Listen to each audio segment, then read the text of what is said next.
Hallo meine lieben Freunde, hier ist wieder Michael Krank mit Klartext. Heute zu dem Thema Achtung Genossen. Die NSDAP war eine sozialistische Partei. Hört man heute etwas über Hitler und die NSDAP, dann scheint klar, die waren rechts. Aber auch das ist so nicht richtig. Nicht umsonst hieß die NSDAP Nationalsozialistische Deutsche Arbeiterpartei. Von ihrem Wesen her war sie nämlich genau das, sozialistisch. Natürlich versuchen politisch korrekte linke Kreise gerade diesen interessanten Aspekt zu negieren und verweisen darauf, dass dies nur ein Anstrich gewesen sei. Aber auch das ist nur billige Augenwischerei. Fakt ist und bleibt, zumindest bis 1930 war die NSDAP eine klar sozialistische Partei. Ich wiederhole, bis 1930 mindestens war die NSDAP eine klar sozialistische Partei. Beweis 1, das NSDAP-Parteiprogramm. Folgende Punkte aus ihrem Parteiprogramm von 1920 unterstrich dies. Gewinnbeteiligung an Großbetrieben, großzügiger Ausbau der Altersversorgung, Schaffung eines gesunden Mittelstandes und seiner Erhaltung, eine den nationalen Bedürfnissen angepasste Bodenreform, Hebung der Volksgesundheit, Abschaffung des arbeits- und mühelosen Einkommens, Einziehung aller Kriegsgewinne, Verstaatlichung aller bisher bereits vergesellschafteten Betriebe, Kommunalisierung der Großwarenhäuser und ihre Vermietung zu billigen Preisen an kleine Gewerbetreibende, Abschaffung des Bodenzinses und Verhinderung jeder Bodenspekulation, gründlicher Ausbau des gesamten Volksbildungswesens, Ausbildung geistig besonders veranlagter Kinder armer Eltern auf Staatskosten, Schutz der Mutter und des Kindes, Verbot der Jugendarbeit, Gemeinnutz vor Eigennutz. So verwundert es nicht, dass sich die NSDAP-Reichstagsfraktion in den Jahren 1928-29 vor allem durch Antikapitalismus hervortat. Mit der Zustimmung Hitlers, dessen Abneigung gegen den internationalen Finanzkapitalismus seit jeher bekannt war, brachte sie sogar einen Gesetzesentwurf zur Enteignung des Vermögens der Bank- und Börsenfürsten ein und forderte zugleich eine Erhöhung der Sozialausgaben. Beweis 2. Die NSDAP-Forderungen. Im Mittelpunkt der nationalsozialistischen Kritik an der Weimarer Republik stand vor allem der Vorwurf der Versklavung Deutschlands durch den internationalen Kapitalismus.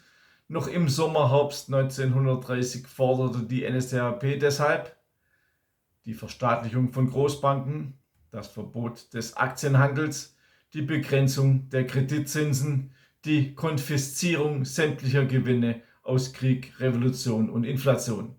Fakt ist und bleibt, all diese Punkte sind und waren sozialistisch, ob das der Mainstream heutzutage wahrhaben möchte oder nicht.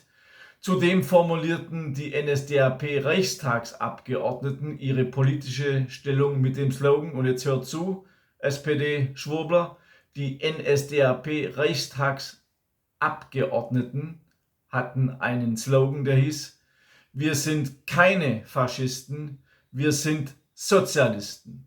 Wir sind keine Faschisten, wir sind Sozialisten.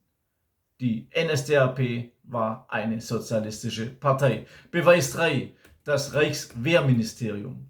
Die NSDAP war sogar so dermaßen links, dass die Reichswehr deren sozialistische Innenpolitik grundweg ablehnte und die vorgesehenen Verstaatlichungen laut NSDAP-Parteiprogramm in einer Sitzung im Reichswehrministerium Ende Oktober 1930 als reinen Kommunismus verurteilte. Aber so etwas lesen Sie nicht in den üblichen Geschichts- und Schulbüchern, ist ja klar. Verschwiegen die Reichswehr, sogar die Reichswehr sah Ende 1930 in der NS-Politik der Verstaatlichungen reinen Kommunismus.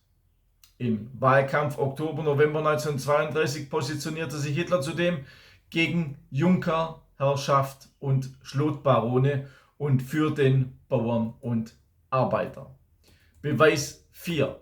Die linken Gebrüder Strasser, Hauptvertreter des sozialistischen Flügels der NSDAP, war der Apotheker Gregor Strasser, ehemaliger Artillerieoberleutnant im Ersten Weltkrieg, Freikorpsführer, NS-Gauleiter in Niederbayern und während Hitlers Haft in Landsberg Anführer der nationalsozialistischen Freiheitsbewegung. Aber auch sein Bruder Otto Strasser war ein radikaler Linker innerhalb der NSDAP. Gregor Strasser sah sich selbst als links und legte Ende 1925 ein Spezialprogramm des nationalen Sozialismus vor, das er erarbeitet hatte. Er forderte sogar ein Bündnis mit der Sowjetunion, was Hitler als zwecklos ausschloss. Doch der linke Flügel der NSDAP hatte sich auf ein Bündnis mit einem freien Russland gegen den angloamerikanischen jüdischen Kapitalismus festgelegt. Strassers linker Nationalsozialismus drang vor allem ins Ruhrgebiet, Hamburg, Sachsen und Thüringen, wo die Hochburgen der nationalen Sozialisten entstanden, mit Berlin als geistigem Zentrum.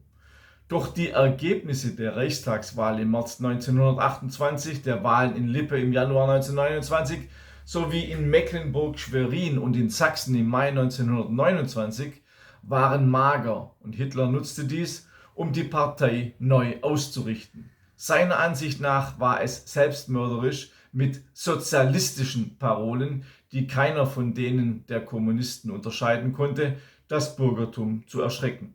Die Partei musste konservativ, musste auch für das nationale Bürgertum wählbar werden und sich mit dem alten bürgerlich-kapitalistischen Machteliten arrangieren, um an die Macht zu kommen.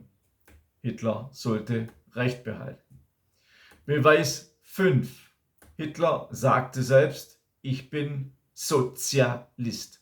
Doch die Änderung der Parteiausrichtung sollte Strasser, der darauf bestand, den revolutionären Sozialismus der NSDAP nicht im Interesse der Verbindungen zur bürgerlichen Reaktion abzudrosseln, gegen ihn aufbringen. In einer Unterredung am 21. und 22. Mai 1930 in Berlin sagte Hitler zu Gregor Strassers Bruder Otto: Ich bin Sozialist. Ich habe als einfacher Arbeiter angefangen.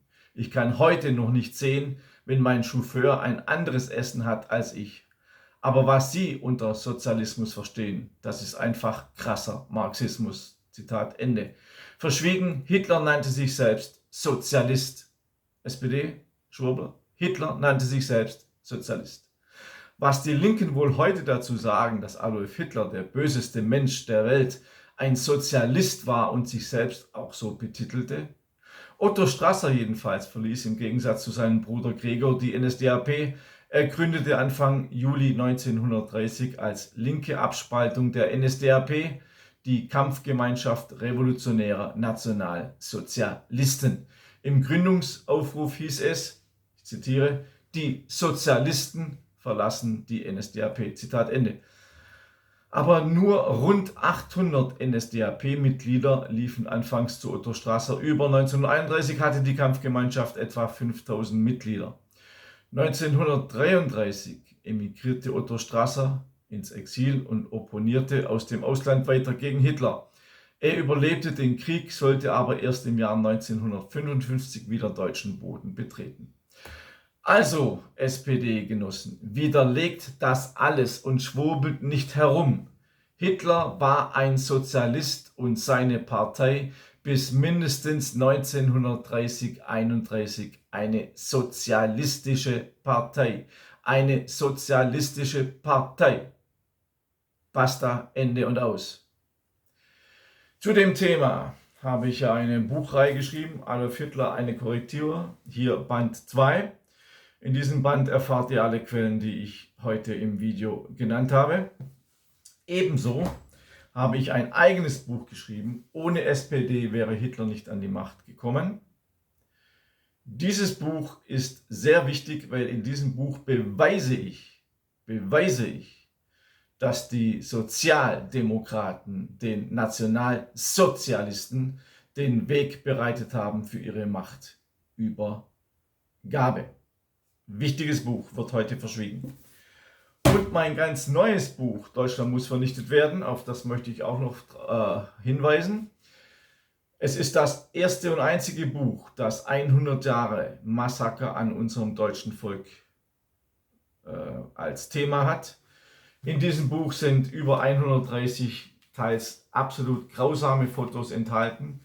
Wir haben uns dennoch entschlossen, diese Fotos zu publizieren,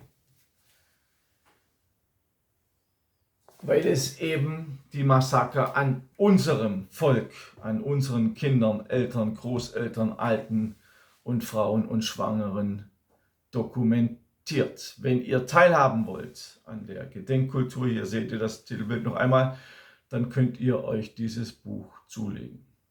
Ich wünsche euch alles Gute und ich verweise noch darauf hin, abonniert mich bei Telegram und abonniert auch meinen kostenlosen Newsletter auf www.michaelgrant.de. Alle Links sind unten angegeben. Bis zum nächsten Mal, euer Michael Grant.